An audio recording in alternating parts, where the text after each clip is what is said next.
People wonder why wrestling road stories are so outrageous. Well, that's quite easy to explain. You see, back in the day, when I started this business about 30 years ago, it was Groundhog Day.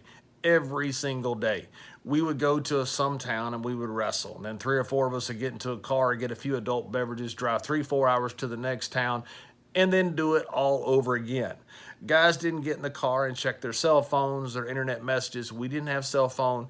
We didn't have internet. Way before all of that, all we had was each other for creative purposes, and that's why things got so crazy sometimes. It was a traveling zoo. We had bulldogs, we had snakes, we had birds, we had a whole bunch of rats. And so I called my good friend, and he's been one of the best friends I've ever had in my life. That's Mr. Gerald Brisco. Even though he's from that septic tank they call Oklahoma, we are good friends. And I asked him because he's been in the business about 212 years. And he, right now, looks like Hugh Jackman's grandfather with his mutton Wolverine chops that are growing all over his face. Or as Tracy Morgan would say, according to Tina Fey, Jack Human. But that is a separate story.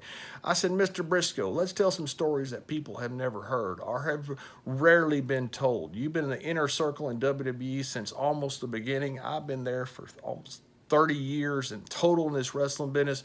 And so that's what we did. We got stories that we just did. We kept it short. Mr. Brisco said, he said, because I'm old, and he is true. He just celebrated his 228th birthday. We got it up on Facebook, which you can find this link, my public page, also on YouTube. Hope you enjoy the stories. And if you don't, well, blame the Oklahoman.